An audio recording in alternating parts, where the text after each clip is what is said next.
पर कभी कभी एक जीवात्मा के अंदर इच्छा होती है कि मैं भगवान से अलग रह के एंजॉय करूं। कृष्ण भूलिया जीव वो वांछा करे, आशे माया तारे झपटिया करे। उसको लगता है कि मैं भगवान से अलग हो जाऊँ और भगवान से अलग रह के एंजॉय करूँ।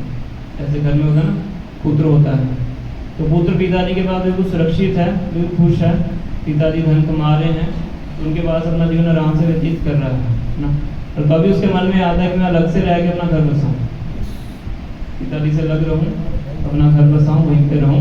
फिर घर में पिताजी को प्राथमिकता दी जाती है ना, हर बात उनसे पूछ कर करनी पड़ती है ना। पिताजी उसके भले के बारे में सोचते हैं तो कई बार उसको रोकते भी हैं कुछ कार्य करने के लिए जो उसके लिए ठीक नहीं होता है।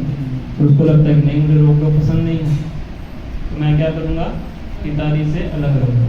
तो पिताजी मना करते हैं, नहीं तुम अलग मत रहो, यहीं पे रहो, यहाँ पे तुम्हारे सभी फैसिलिटीज मिल रही है, मेरे द्वारा बनाया गया इतना सुंदर घर है, कुछ तो द्वारा हमें प्राप्त हुआ है, जो भी तुम्हारी जरूरतें पूरा कर रहा हूँ, तो अलग रहने क्या नहीं मुझे अपना अलग रहना। फिर लग जाके रहता है कि सारी मेहनत उसको दोबारा करनी पड़ती है।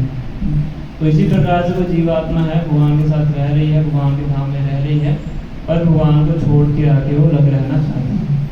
तो भगवान कहते ठीक है, अगर तुम्हारी इच्छा है, तुम्हारे लिए मैंने अलग से रचना की है सृष्टि की, तो वहाँ पे जाके आप रह सकते हो, मेरे बिना रह के आनंद लूटने का प्रयास कर सकते हो। तो इसी कारण से जीवात्मा भगवान के धाम से यहाँ से आपके तो जाना बड़ा मुश्किल है। हाँ, यही उसकी गलती है, बहुत मुश्किल है।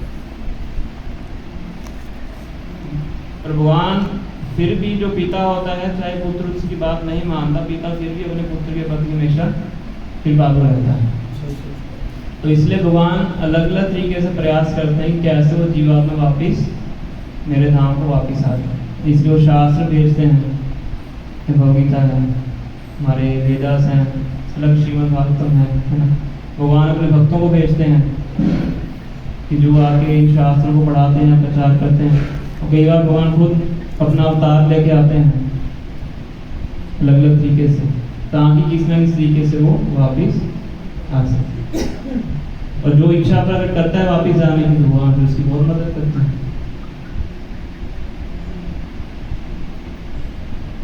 इसका मतलब ज़्यादा मुश्किल काम नहीं है, इच्छा होनी जरूरी है। ज़्यादा मुश्किल, अगर मुश्किल होता तो फिर लोग कर कैसे पाते। तो ये तो ऐसे समझें कि पुत्र आ गया अलग रहने, फिर वो वापस वहाँ चला गया, भगवान ने मदद की, धाम में पहुँच गया, धाम में जाके फिर वही सिचुएशन हो जाएगी, पुत्र फिर नहीं कहेगा मैं तो अलग, वहाँ फिर वही स्थिति होगी दोबारा उस आनंद। नहीं, अब उसको अनुभव हो गया ना, फिर दोबारा उसके अंदर इच्छा नहीं होती, दोबारा नहीं होती।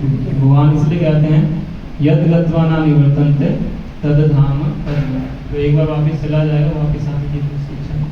अनुभव हो गया ना उसको, नाउ इज एक्सपीरियंस, कि लग रहा है कि क्या होता है, तो दोबारा नहीं आना चाहता। आप कह रहे हो आसान है, आसान तो बिल्कुल नहीं है। इसी बॉडी डिटर्मिनेशन चाहिए बस, भगवान का नाम ही तो लेना है। नाम लेना आसान नहीं है। आसान है, उसमें क्या दिक्कत है? बॉडी डिटर्मिनेशन चाहिए। नहीं आसान, सही बोल रहे आसान तो थोड़ा सा बिल्कुल तो नहीं है। परिश्रम हमें इस जगह पे हर चीज़ के लिए करना ही। परिश्रम तो हम खूब करने की कोशिश करते हैं, खूब सुबह जैसे आपने बताया ये सारी चीज़ें फॉलो करने की कोशिश करते हैं, लेकिन जो जीवन के जो ये चक्कर है, हर मिनट दर मिनट हर प्रॉब्लम्स हैं जो आ रही हैं, जो डेली रूटीन लाइफ के अंदर आपने अपने और भी सोशल कॉज हैं, तो हो सकता है ये बिल्कुल सही कह रहे हैं, अगर हम कोशिश करेंगे तो होगा। लेकिन आपने बोला आसान है, तो आसान तो बिल्कुल नहीं है, थोड़ा सा वो होता ही है, पर अगर आप अन्य विधियों से कंपेयर करें तो बहुत ईजी होगा। अगर आप भक्तों के संग में रह के करें तो और भी सरल होगा। इसलिए ऐसा सबने शुरुआत इसी से की थी कि भक्तों के संग में रह के भक्ति करें, बहुत ईजी हो रहा है। तो जी आते नहीं घंटा तो ठीक और सजा के अपनी पूजा निष्कर्म करे, और वही खाने रोटी दे दो, सोने तो घर में भी इसी प्रकार से मंदिर बनाइए आप, इसी प्रकार से कार्य कीजिए, तो वहाँ भी ऐसी स्थिति बन जाएगी। वहाँ पे ग्रंथों को पढ़ा कीजिए। जहाँ किससे जाऊँ शांत सच में आग से फिर शुरू कर सबसे बड़ा उदाहरण है, हम जब कोई दाह संस्कार में जाते हैं ना, तो वहाँ जो 10-20 मिनट रुकते हैं उसमें, तब स्टेट ऑफ माइंड अलग रहती है कि यार ऐसे एक दिन चला जाना है, कुछ नहीं। अब उससे बाहर पहला कदम धरा नहीं, और उस अब यहाँ से बाहर निकलेंगे फिर वही। एक्चुअली आपने बड़ा अच्छा उदाहरण दिया, सुनिए। हरे कृष्ण। हरे कृष्ण। हरे कृष्ण। तो मुझे बहुत अच्छा उदाहरण दिया। तो शास्त्रों में इसको बोला गया शमशान वैराग्य, कि शमशान में हम जाते हैं तो कुछ समय के लिए हमें वैराग्य होता है। व्यक्ति को देखते हैं ना कि मृत्यु हो गई, सब कुछ नष्ट हो गया, तो जो भी इकट्ठा किया था साथ में कुछ गया नहीं, है ना। तो अच्छा होता कि ऐसी वस्तु इकट्ठा करता तो साथ में जाती, भगवान की भक्ति करता तो साथ में जाती, सब कुछ व्यक्ति विचार करता है उस समय पे। तो जैसे ही शमशान से बाहर निकलता है तो ये सब चीज़ें शुरू हो जाती हैं, है ना। तो इसको बोला गया शमशान वैराग्य, मतलब थोड़े समय के लिए वैराग्य आता है। तो ऐसे भक्तों के संग में आते हैं, मंदिर में आते हैं तो कुछ समय के लिए चीज़ें अच्छी लगती हैं, थोड़ा सा वैराग्य भी आता है ना। तो इसीलिए बताया जाता है कि हमें कंटिन्यूसली रेगुलरली भक्तों के संग में आते रहना चाहिए, तो उसकी वाइब्रेशन ही हमारे साथ जाते हैं। माता जी का कहने का मतलब ये है कि हर महीने वृंदावन जैसा प्रोग्राम होना चाहिए, ताकि 3-4 दिन तो माहौल बना रहे। ओहो, ये भी आपका काम है। तो रेगुलरली हमें भक्तों के संग में आते रहना चाहिए। आजकल सोशल मीडिया भी है, तो वो भी हमारी हेल्प करता है ना, कि घर में रह के अभी हम जैसे सुबह 5:30 बजे हम सब ऑनलाइन चेक करते हैं। मैं दिल्ली में होता हूँ, सवेरे बाटी में चेक करते हैं, मॉर्निंग में, शाम को हम आधा घंटा बुक्स को रीड करते हैं, है ना। तो इससे क्या होता है, कनेक्शन बना रहता है। तो जब हम बाहर के लोगों से मिलते हैं, बाहर आते जाते हैं, तो हमारी चेतना दूषित नहीं होती, चेतना हमारी अच्छी रहती है ना। तो इस तरीके से जब रेगुलरली आएंगे मंदिर, तो उससे हमें बहुत हमें फल प्राप्त होगा, बहुत अच्छा लगता है।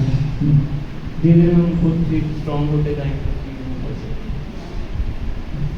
आप अपने बारे में बताइए, आप कैसे आपकी माला कंप्लीट होती है और कैसे आप यहाँ तक पहुँच गए, ताकि उन चीज़ों से हमें थोड़ा सा आइडिया लगे कि हमें क्या कुछ करना चाहिए। मैं तो एक्चुअली जैसे मैंने इंजीनियरिंग की है, और इंजीनियरिंग के बाद मैंने गुड़गांव में मैं जॉब कर रहा था, तो 3 साल मैंने वहाँ पर जॉब की। तो जॉब के दौरान मुझे भगवगीता प्राप्त हुई थी।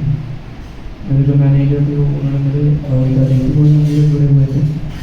तो भगवगीता को पढ़ा, मुझे अच्छा लगा, मैंने मंदिर जाना शुरू किया। जैसे आप सब आ रहे हैं संडे को, हर इस्कॉन में संडे को क्लासेस होती, तो धीरे धीरे जुड़ता गया, तो मुझे अच्छा लगता है। तो फिर मैंने ये डिसीजन लिया कि मुझे इसी नॉलेज को डिस्ट्रीब्यूट करने के लिए लाइफ को इसी जगह पर लगाना चाहिए। तो 2012 में 10 साल पहले फिर मैं चार्य आश्रम में ज्वाइन किया, तब से फिर इसी का डिस्ट्रीब्यूशन करते हैं।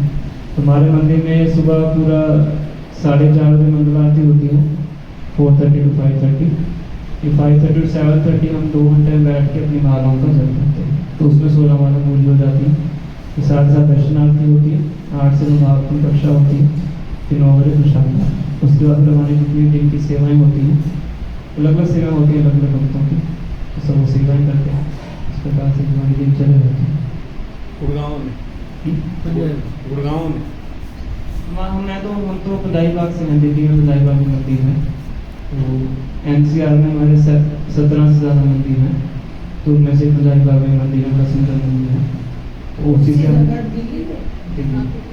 बदाईबाग एक जगह है, तो वहाँ पे, तो वहाँ से फिर हमने यहाँ पे सेंटर, फिर यहाँ के रहने वाले एक हमारे बदाईबाग में भक्त हैं, काफ़ी एजेड हैं, करिश्मा दीदी शायद यही के रहने वाले हैं, गुलाबी मार्ग।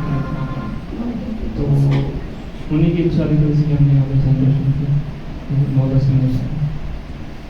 सेहत ठीक है प्रभु जी? सेहत ठीक है उनकी जन्मभूमि आपकी? मैं Punjab Patiala.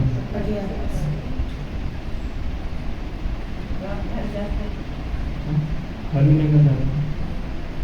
Mummy papa mummy papa है? हाँ, मदद है।